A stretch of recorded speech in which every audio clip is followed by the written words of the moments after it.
Hey everybody, welcome to Shit I Love with my guest, Daniyar. Hey everyone. He's a good friend of mine, and Danny and I met around, Daniyar. I always call you Danny short, I gotta say Daniyar. I don't know why. It just seems easier. Yeah. But he told me, don't do that. That's not my name. But we met around a year ago, or is it more? More than that. It's like almost 2 years now. My friend Yonda Davis was teaching an acting class, who I know from my Ivana Chubbuck acting class, and she said, come and speak. And I told my story about how I'd gotten Birth of a Nation, and you just happened to be in class that day. Yeah, and then I came over and asked you to mentor me. Yes, and then I started helping you with auditions, and then you started helping me with auditions. Helping me, because for those at home, most of the auditions now, or at least 50% of auditions for actors, are put on tape. Yeah. And so you need someone else to read with you. Or even if it's not on tape. Just to run the lines. Run the lines and work on. Why do you enjoy it? Tell me. I usually go to like many people.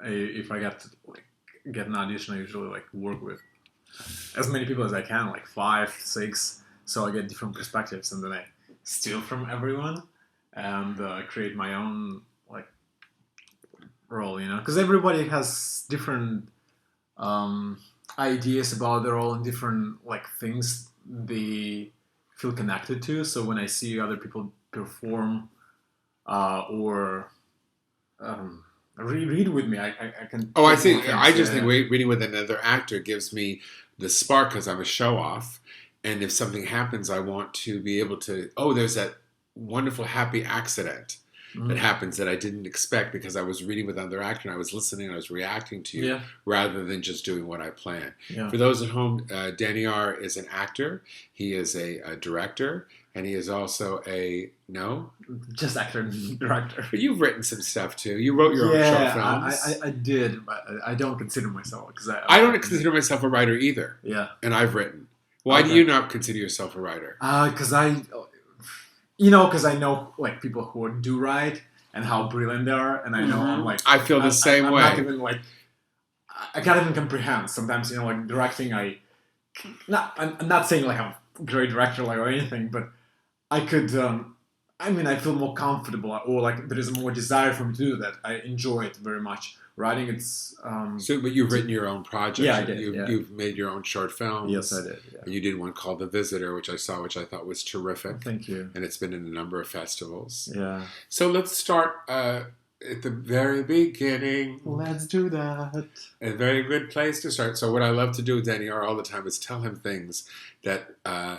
Films that happened a million years ago that he has no idea, because as you can see, Daniyar is Russian, and he's been in this country for 9 years, and you originally lived in New York for a couple of years, and then you moved here. I lived in New York for a few months. Oh, what was it? It wasn't a couple of years? Mm-hmm. Yeah. Oh, I thought it was a couple months. I lived in San Diego for a few years. Oh, I did not know that. Yeah, I moved here after, like, I was in New York, stayed here for 6 months, got mugged. Really? Yeah. and then and then I went to San Diego. So I'm going to look at your first IMDb credit. But it's not. Is it not true? Because they like mix them up. So what was your first job? Was it Payday? No. I think it was Scandal. No. Like Sonic Groom, The Getaway. No. First, like official was Scandal. I think the big one. And what did you play on Scandal? Russian thug. Thug. And it's so funny, because if you would meet Daniyar, you would see that he's the most sweet, gentle man. And how many Russian thugs have you played, or white supremacists? White supremacists only like one. Yeah. I got another role, but it didn't. The one I told you. Oh right, that didn't get made. Yeah, it was 2 white supremacists, but usually thugs. Yeah, mostly. And you have no thug quality when you meet me. No, I'm so afraid of actually fighting people. I'm like such a I never fight. I'm like so afraid. And you have this sort of infectious smile, and you have this sort of lightness about you, and there's this fast kind of cartoony kind of way that you when you're telling a story. You're very animated. Yeah, very animated. And so I would never think of you when I see you play these thugs. Yeah, I see you as very solemn. All of a sudden you're this guy, and I think, who's that? Oh, that's my brother. Oh, is it? No, I pretend I'm my brother too, Yeah, all the I time guess. in movies because Do he's you? always pissed off. Yeah, And I play a lot. mine Yeah. too, yeah. So, what was it like to come here, not speak English, and then have this dream of being an actor? And how long did it take you to learn to speak English? Oh, it took me a while. I've never been good with languages. Still, I'm not that good. You know, some people like have perfect English and grammar, and I still struggle with Russian too. It's like both languages. It's difficult for me. Like in Russian, of course, I'm fluent and I don't have an accent, but I cannot spell. I always have problems with languages. Well, because the spelling makes no sense in Russia. It's not in English. Yeah. So, when you came here, did you start studying with people? Because you were in New York and then San Diego, you weren't really acting as much, right? You were just sort of trying... Actually, no. Like, when I moved, like, I knew what I wanted to do, like, always, right? So, when I moved to San Diego, right away, I got into local theater.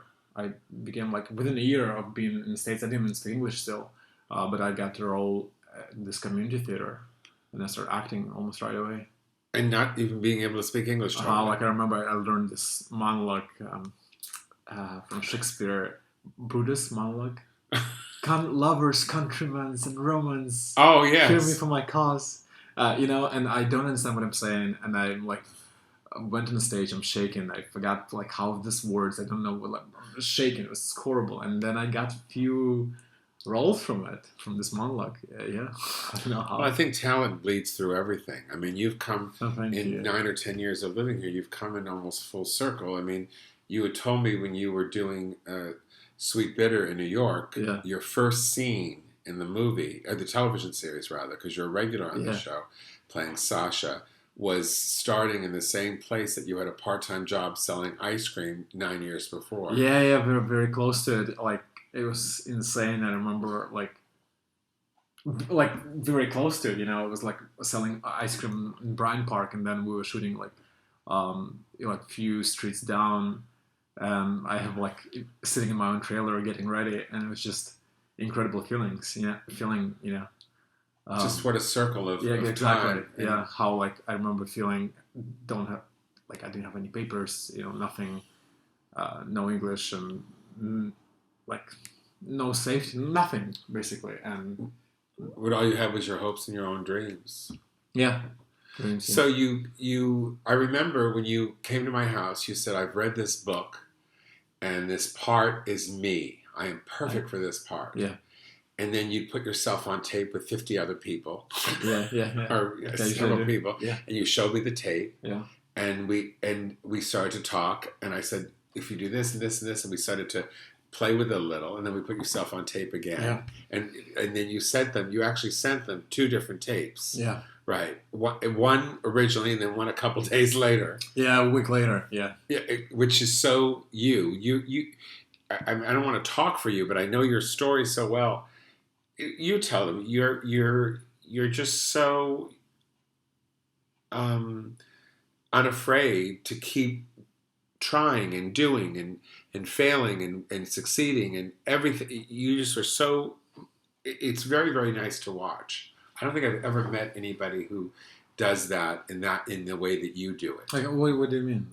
Well, who's interviewing who? Yeah, I'm interviewing you. You have to tell me. I don't understand. You will go to several people. You read the book. You try to get to the this or to that. Whether it be this project, SWEETBITTER, this series that's on STARZ that starts when? May 6th. May 6th. Everybody watch. Get tuned. Yeah, May 6th on STARZ. STARZ. Whether it be this project or another, anything that I've coached you on, or worked with you, or that you wanted to do, you would devour it. Oh, thank you. You know, and it's just so appealing to see even with your fear of, hey, can I even do this? You'll still walk through it. Do we have a choice? No. Yes. You know, I mean, if you want, like... What's your experience of people living in Los Angeles for the last number of years? What's your experience of people who really want to go after their dreams? Tell me your experience. I find that people don't do it. The fear gets past them. Laziness, unwillingness to do the work that you have to do to get there. I don't know. I have, like, different... I don't know. I don't have many actress friends actually. You're like one of the very few people I have as actors friends. Most of my friends like I don't know. I just drank that water. It's soap. There's soap in that. Yeah. So you don't have so, but that's so that I'm projecting my experience on you. Maybe, I've not seen that a lot because that's what I've done. I've always been known as a hard worker, and people, No, I mean, you can see, like I like on SWEETBITTER, I could see how people like were so talented and working so hard. I'm like, oh my god, I have to like step up in my game and like Ella Purnell. She's the star of the show. Yeah, she's the star of the show. Incredible. Like she works so hard. Like every day she was there. Like she's in every single scene, working 18-hour days, and still learning her lines. And not only learning her lines, but working. I don't know when she sleeps. Like honestly, it was tremendous to see and like learn from people who are so dedicated. And I think I always enjoyed like watching those kind of people and like learning from them. And Ella, tell her to say her name again. Ella Purnell. And she was in Tim Burton's film. Which one was called? Peculiar Kids of Someone. Yeah. With the long time. Yeah. She was wonderful in that. That's how I was introduced to her. Yeah, because the minute you said that, I knew exactly who she was. Yeah. So, like Eden Upstart, I think Eden, cut it out. No, we'll cut that part. We're cutting that part. We're cutting that part. Eden, she's unbelievable. Like everyone. She's what? Unbelievable. Like in the way the person approaches the work and the way she gives herself to the work. It's unbelievable. So what did you learn from her? What did you learn from her the most? And this is a girl who's in her early 20s, am I correct? Yeah. She's 25. She just turned 25. Maybe I shouldn't say that. We'll cut that part too. Yeah, she's in her early 20s. She's just not. She has a huge heart, and it shows in the character and outside the character. But you also told me something. I don't know if you remember. You said that she had a freeness about letting things happen.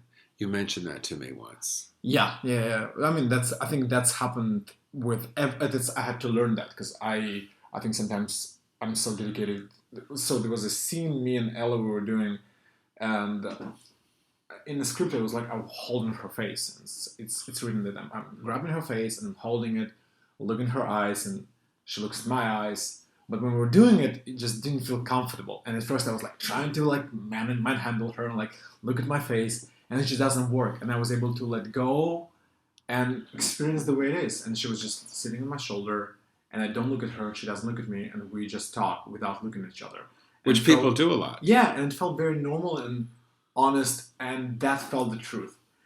And before it was even in a few takes, it took me like a few takes to trust myself, trust my work, because sometimes I'm still very like new as an actor, so I'm learning a lot, to let go and just let a moment happen and throw away the work I've done at home. So like I plan certain things, like I work with you on it too, how I'm gonna do it, and like what would be the most interesting choice, the hardest choice, how like my emotions sort of like kind of not the practice motion, but kind of map out my performance, and then be able to let go all of it.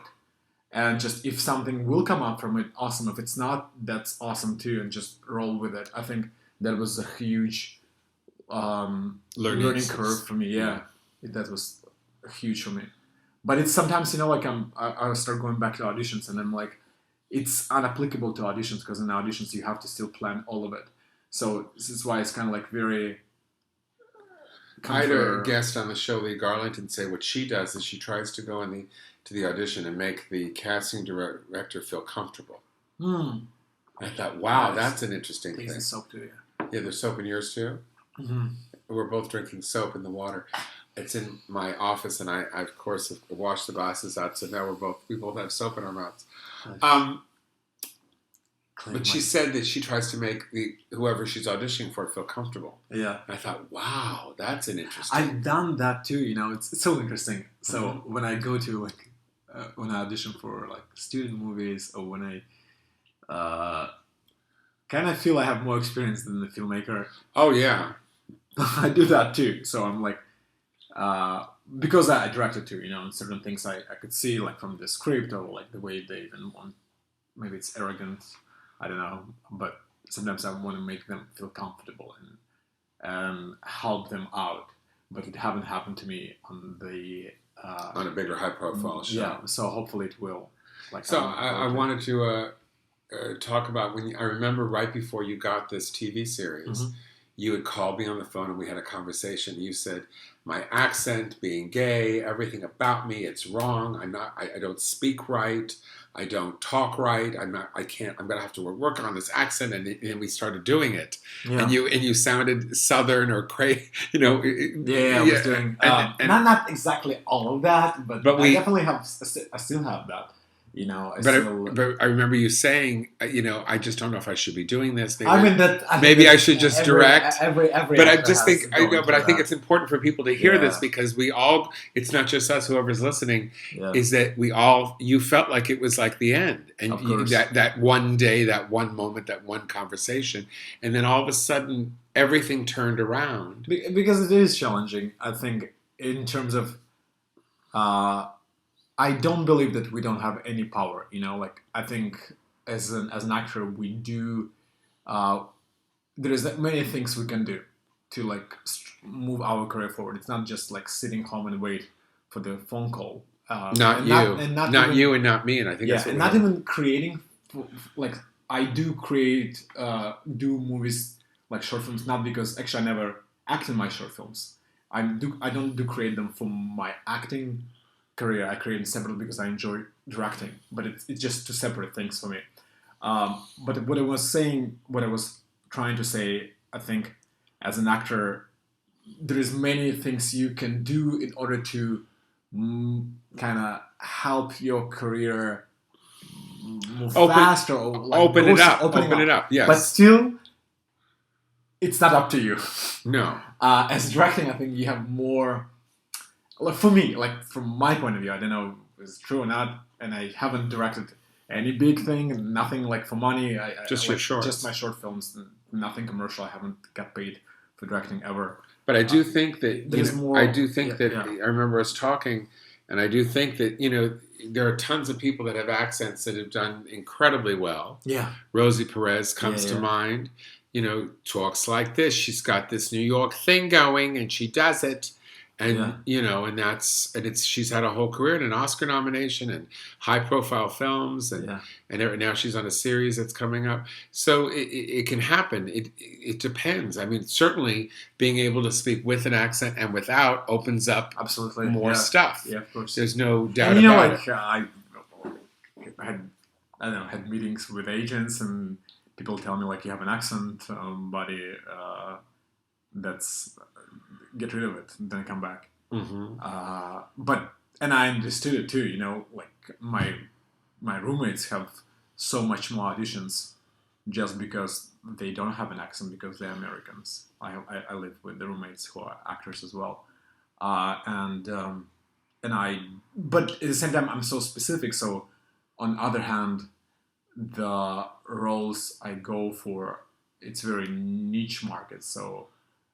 There is less pool of people I'm going against, I don't know. I have no idea how it all works. I don't either. Jason, whatever you did, you want to do it again when you get a part, but then every person that you audition for is different. Now you also have a role on Claws, which was supposed to recur, hopefully. Yeah. And you play a Russian Mafia guy. But you play a dumb one, right? This time, this is sort of aren't they sort of dumb? These two guys, they're sort of more, they are. They're a little inept. So they are how you call it? So it's a security of the main villainess. Right. So it's not I'm not the main mafia guy. But there's a thing about it, and that show's just. Oh, it's crazy! It's absolutely It's on TNT. Yeah. It stars Niecy Nash and Carrie Preston. Yeah. And a few others. Dean Norris. Yeah. And what's so funny is that you helped me out and coached me on that when I auditioned for that part. Yeah, you auditioned for it. It was that part, and then you went ahead and got another part of the show. Yeah, and it's such like crazy, amazing show in terms of it's like never been nothing that I've seen on TV. It's comedy, like drama, Christopher Durrain play. You know, Durrain, like, yes. Because people are stealing things and running down the street in high heels, laughing, and somebody gets murdered, and then somebody's having sex, and there's gay and straight and bi and trans and everything you can think of in it. It's almost very similar to Sweet Bitter, but completely different style. Yeah, and it's very inclusive. You know, I would say that's what I meant. The same way as Sweet Bitter is. Yeah. I mean, there's so many different kinds of people in it, different colors, different sexual orientations, and everything. When you worked on, you got to work with Niecy Nash a little. You got to watch her work. Yeah. Oh my gosh, she's incredible. Incredible. I think I recently saw her. We know each other through a mutual friend, and I did her. She had an interview show on which I did, a sort of theme interview show, which I did. It was about dating or something. I can't remember. I did an episode of it.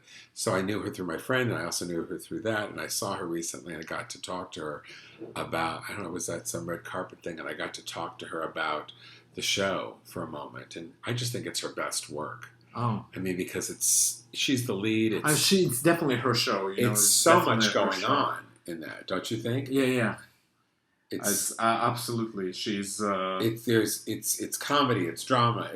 It's real. It's fake. You know, it's heightened, and everything. It's an extraordinary piece. And Carrie Preston, who people know from The Good Wife, is just brilliant. Yeah, in it also. And I would like to say that Andrea Such, the person who played my mom, she's the head mafiosa. She's the head mafiosa. She scares the shit out of me. Unbelievable.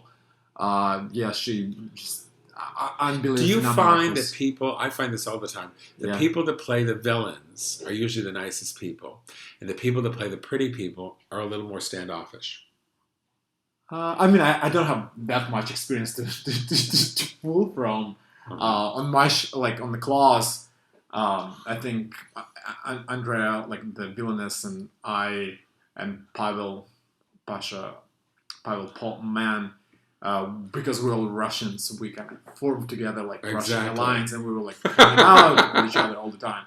A Russian alliance. Yeah, we would like get drink every night together and like spend so much time together and run lines with each other. So in that sense, of course, we became very, very close. And when I was in New York shooting Sweet Bitter, of course, we were hanging out with Andrea and Pavel. Actually, I spent with Pavel. Does Andrea live? She lives in. Yeah, she lives in New York. Oh, I didn't know that. Yeah, she's because it's shot in Louisiana. Yeah. So, but and Niecy Nash, we didn't have like I never had like scenes just with two of us, you know, or we didn't spend time together, I would say, yeah. What do you think that is going to change in your life once this series gets on television? I have no idea. I mean, there's like people telling me certain things. What have been people telling you? Tell me what everyone's been telling you. They say, be prepared, your life might going to change. But, you know, like as an actor, certain things you can expect, like, for example, the feature film I told you, like, I booked and it fell apart. And can we say who was in it, or big stars? Yeah, it was, like, huge stars. Maggie Gyllenhaal, Josh Brolin, Luke Evans, David Ayola, Olivia Munn. And all of a sudden... And then I had, like, 7 scenes, so it was not like, hey, here's a coffee. You know, I had, like, nice character with an arc. And then it fell apart, so I kind of learned to... Sometimes until it happens, don't get your hopes up, you know, until it's already done, you finished, it's already in theaters or whatever it is, then it's like, oh, awesome, and deal with it when it gonna comes to. Of course, I'm excited. I'm like, would be incredible, and what I'm actually earning the most for to have some sort of voice as a like gay Russian guy, and for me, it's important to speak up for gay rights in Russia, and not even gay rights especially, but for it's because of what's happening in Chechnya. Chechnya. No, it's in general like. But also that's pretty dramatic. Yes. And for those who don't know, people are being murdered there. Yeah, and LGBT people are being murdered there in your home country, of which you can't do anything. And it's supported by government. That's the worst part of it. So there is no laws that protect LGBT community in Russia, but there are laws against LGBT community, and there is no freedom. A very famous journalist who actually left recently, a woman. Yeah, Masha Gessen. Yes. Incredible. She's gay as well. Did you know her? No, I would love to meet her. Yeah, you were too young when you left. Yeah. I read all of her books, so she's. I love her books, and she was working on the Americans as a translator. So we have friends in common. So. This is a show that Daniyar has auditioned for several times. Yeah. It's got one more season, I hear. So. It's finishing up in March, so I actually need to email the casting director and said, any role, please just say, here's your coffee, or like anything. I just want to be part of it. Here's your coffee. Here is your coffee. Here's your coffee. Ваша кофе, пожалуйста. I'm here to bring you coffee. Yeah, anything. And I'll cut your head off, because you'll be playing a thug. You know that. Anything. I just want to be on the show in such a lucky. Did you see the show? It's incredible. It's probably one of the best shows on TV. Yeah, beautiful and so engaging. I love it. So, what kind of parts would you like to play next if you had any choice? Several. Tell me. Is there something? Yeah, I always want to be. I want to be in a concentration camp. Oh, really? Yeah, I think it's playing a Jew. Playing a Jew, playing a gay Russian guy, being or German. God, we should do band to you and I. Oh, that would be incredible. You would play the guy, and I'd play the older guy. Yeah. One of my favorite plays. Oh, it's one of the first plays. Bent is a play about it's about the gay people that were brought to the concentration camps. Yeah. Before the Jews was the gays, the gypsies, anybody that was not right. And Jews too. Jews were after though. But no, in the play they were talking, I think, Jews. Right, but the gays were those kind of people. Yeah. Riffraff, as they call them, were taken up first, and I saw it on Broadway in 1980 with Richard Gere and David Duke. Wow, how was it? Oh, it totally blew me away. Yeah, it's it just I'd never seen anything like that. Yeah, and it's an unbelievable play. It just killed me. Yeah, it absolutely killed me. Do you want to do theater? Oh, I would die to do theater. I think that's my first introduction to. We have this in common. We both were on the stage before we actually saw a play. Yeah. Both of us. Yeah. You said that to me the other day. Yeah, you were not. You would not. The first play I saw was Fiddler on the Roof. Yeah. Being a Jew. What was the first play you saw? I think I don't remember. But it was called Exactly. La Pushkla. No, I think actually it was. I think actually I saw Was it a Russian play? It was a Russian. Oh. It was. I'm thinking. So I think it was my dad. I was 5 years old, and we were going back from Tajikistan to Kaliningrad. Of course. And we stopped in Moscow, and my dad brought me to the play. I don't remember exactly. I think it was. Maybe it was not. Maybe it was a ballet. Oh. Maybe it was a play. I think it was a play. And then I remember the person came. Some characters came from the back, not from the stage. And it's kind of like, oh my God, it feels so exciting because I didn't expect it, and I was 5 years old. And you were in the middle of this. You were almost in the play. Yeah, I was almost in the play. It was incredible. Yeah. Well, for me, it was when I saw the house open up, and all of a sudden you could see the inside of the house, and then it would close, and then everybody would come outside through the door, and I thought, oh my God, how does this happen? It's magic. Yeah. If I were a rich man, I'd love to do something,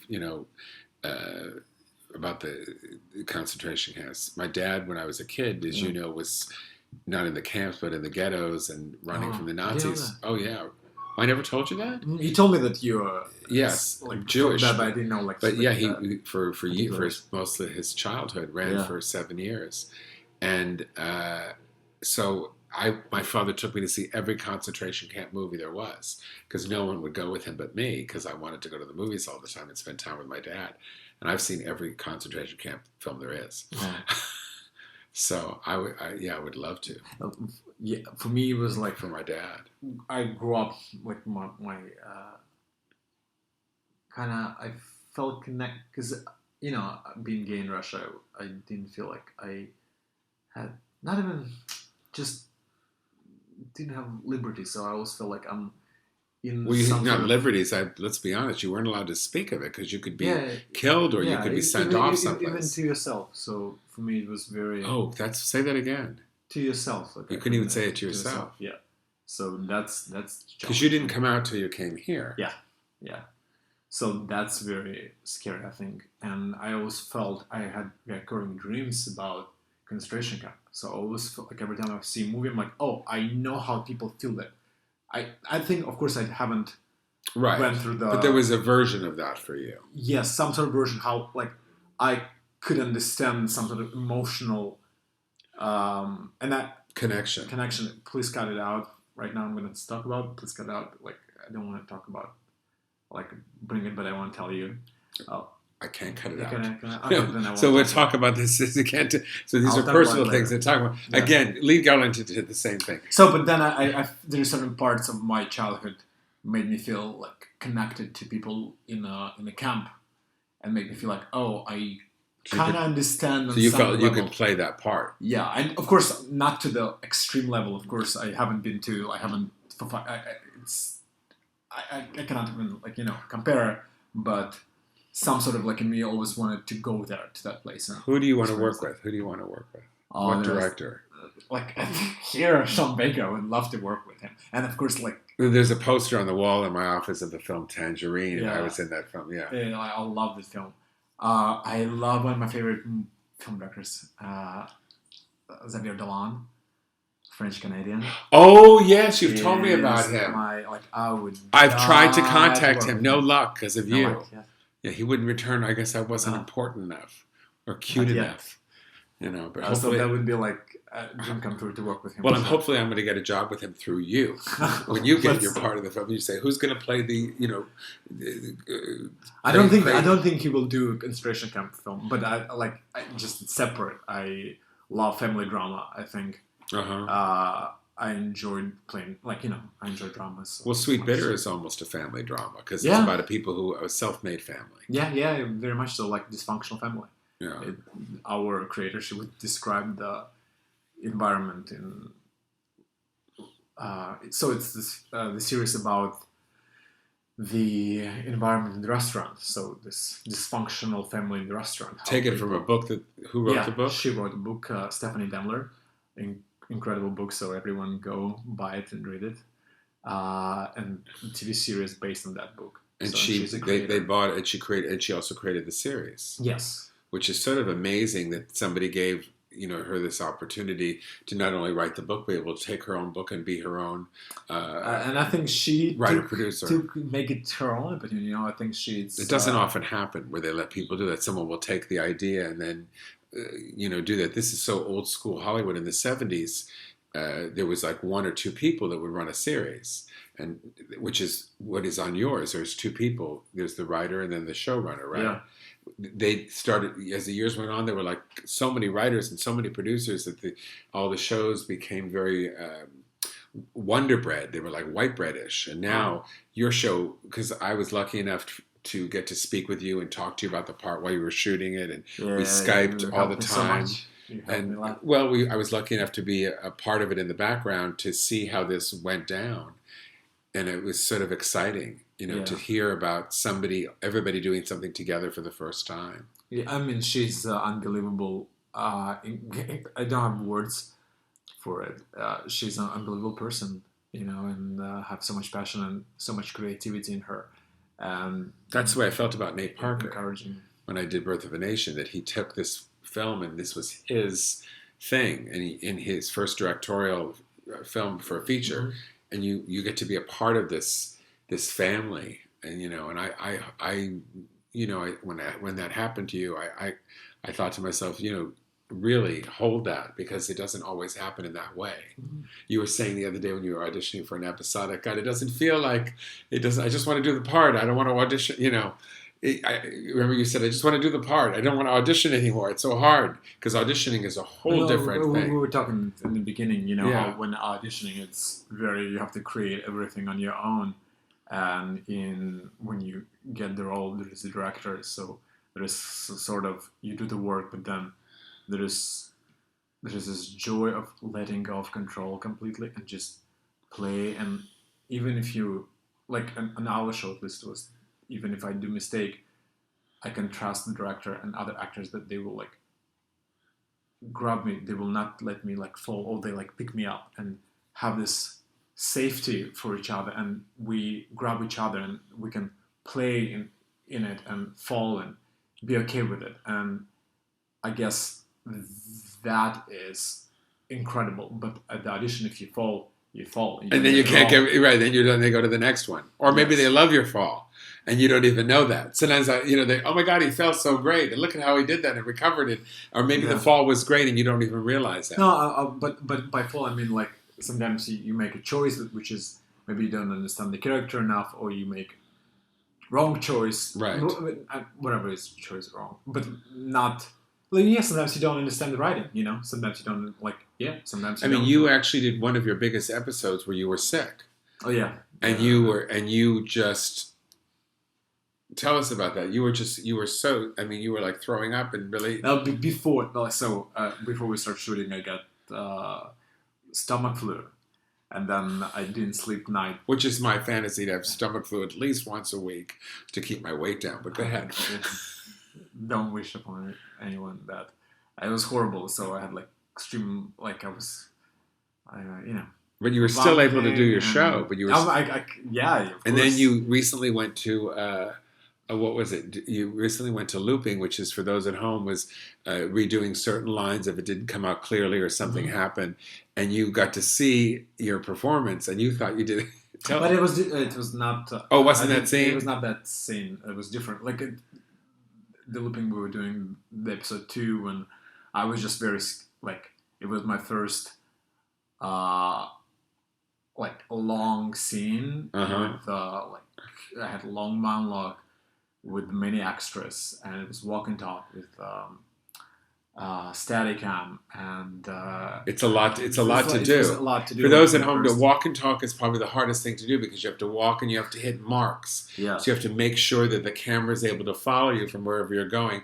And I guess the biggest example of that is probably Goodfellas with Lorraine Bracco and Ray Lolita, when there's this scene when they walk in the back of the club and they go on and there's this long walk and talk, and it's considered one of the best shots. And the reason people go, why is that such a big deal? Because it's so hard to do. Because everything you have to work as a team. So the actors have to do it right. The camera has to do it right. The extras, the other actors, everybody has to be out of the shot. And it's. Have you seen like Orson Welles' Touch of Evil? That's the first. Oh, is that the first one? Oh, that's the opening, and that's the first one. Oh, I did not know that. Remember this? He puts the camera. The bomb in the car, and then the camera follows them, and you see that the car is falling, and the bomb is gonna run off.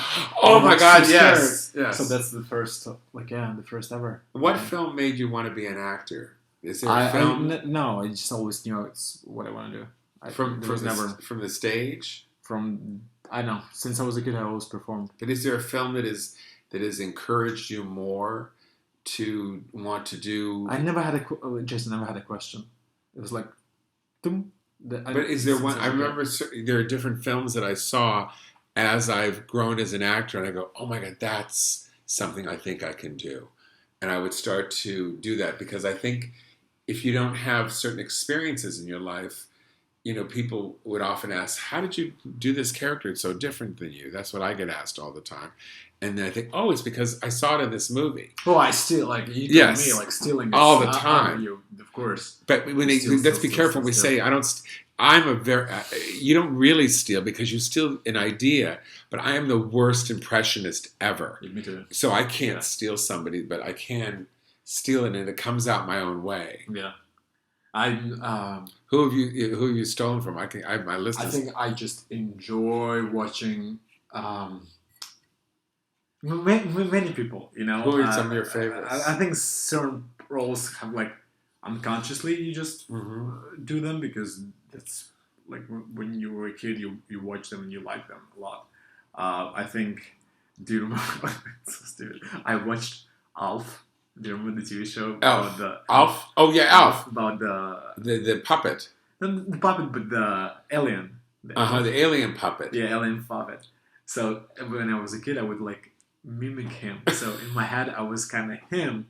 So I. Were you good at it, or you just turned out to something? No, not unconsciously. I was just like be. I loved him so much. He felt to me like that's who I am. You know that like. This person in some way, so I guess I would kind of mimic him. So wait a second. So you pretended to be Alf. So in Russia, I didn't pretend. I just his personality. So, yeah, did Alf speak Russian? Yeah, of course. Oh, so it wasn't really Alf. Yeah, but it was so funny. And sometimes it's so interesting. Sometimes when some films adapt to Russian, they're even funnier than in English. Oh, of course. Yeah, like Fifth Element, Ruby Roy. Hello. Do you remember that? Oh yes. Fifth Element. Chris Tucker. Yes. So funny in Russian. Oh my god! It's just the translation is unbelievable. It's the funniest movie ever. And then I watched English, and it was like, okay, all right. Well, maybe it's because you connect because of the language, or maybe. And it was just the jokes. They made the jokes are kind of like to my humor. You know, we all have different humor, so it just hit me in the right spots. Yeah, but I always like Angelina Jolie and Girl Interrupted. That's definitely like I stole Angelina Jolie and Girl Interrupted. I definitely stole that performance and the way, like when I was getting ready for SWEETBITTER, you know, there is certain freedom she has in it, and the same as in G. And usually Angelina Jolie has that like dynamic personality like on the screen, so it's just like. Somebody that will just say anything and do anything and everything from sexuality to inappropriate behavior. Yeah. So I definitely wanted for Sasha in SWEETBITTER have that freedom of like, I don't care. I can say whatever I want. There's I can be comfortable to say whatever he wants and take responsibility for it. You know, being open about it. So. Well, this has been incredibly great. I loved having you on the show. Are we already done? We're almost done, yeah. Oh, no. So tell me how people can reach you if they want to reach you. I am signed with Bohemia Group. But you're on the net, your website? Daniyar.net. Spell it? Daniyar. Pretty easy. Though it took me forever to learn. net. Daniyar.net. Is there another Daniyar that has .com? Yes, it's... Can you believe that? Beep, beep, beep, beep, beep. Yeah. Who is it? Is it? This person, Kazakhstan. He's not even using his website. Just took it. Yeah. Maybe I should like pay it right now. Nobody knows me, so he will probably like. Oh yeah, see if you can sell $100. Maybe so. Contact him. If you can't find Daniyar, if you forget how to spell his name, just go to jasonstuart.com, Stuart. Thank you, everybody, for listening to the show, and take care until next time. Bye-bye. Bye-bye.